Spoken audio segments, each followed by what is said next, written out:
We've all heard the old joke about people buying Playboy just for the articles, right?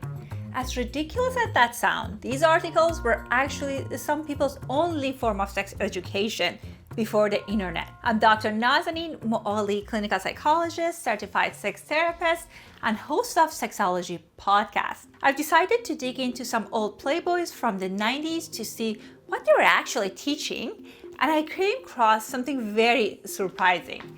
There is an article on sexual etiquette that sounds strangely relevant even today, but there are definitely some outdated ideas too. I've been laughing reading some of them for hours. So let's jump in and check out what's changed or maybe what hasn't changed since then. Additionally, I'll share some feedback from my patients about what they consider sexual etiquette deal breakers.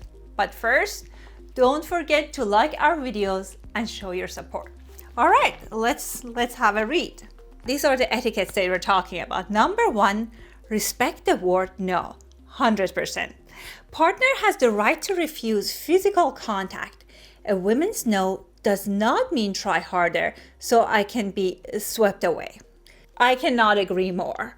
There is nothing worse than a man or a partner that's begging for sex and pushing and trying to persuade you to do something you don't want to do. Like you are much better than that. Number 2, prepare for sex.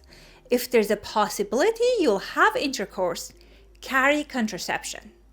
If you're not prepared, don't do it.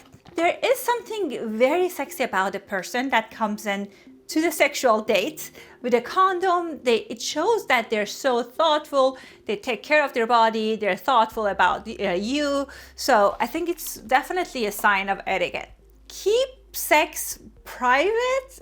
Public expression of intimacy may embarrass or offend others. This one is a little bit dated. Hear me out. That I think it's very sexy when you're having a meal with someone that they're holding hand, they're kissing, or when you're at a party, people have like the sexual connection and a spark, and unless there are children's around or you're having actual sex, there's nothing wrong with PDA. Let me know in the comment if you have a different perspective on that. Don't kiss and tell. Talking about sexual experiences violates your partner's privacy. I agree as well. Whenever I hear someone's talking about their previous lovers, I can guarantee that they're going to talk about me and my vagina and what we did and the sound I made. So you want to be intentional. If you hear your partner talking about this, it shows that they're not good with keeping your private life private.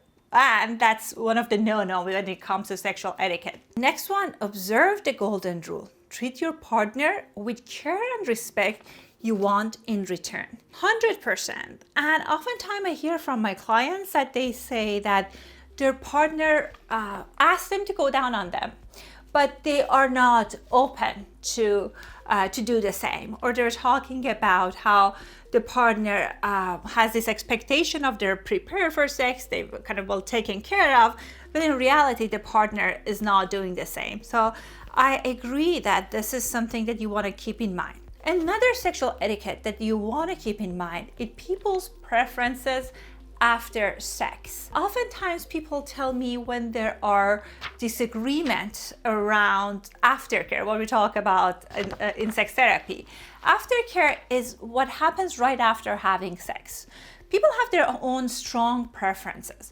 For example, some people like to stay, cuddle, kiss, talk. Some people, they just want to be on their own. They want to kind of go for a smoke, they want to kind of take a nap, and there's no right or wrong way of doing it, but it's really important to have a conversation and ask your partner about their preferences.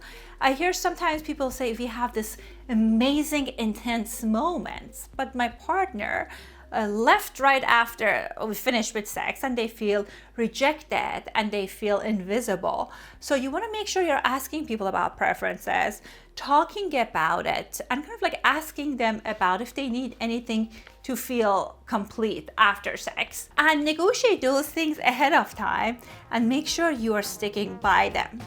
All right, tell me what else you think it's important to keep in mind when it comes to sexual etiquette. Share your thoughts in the comments.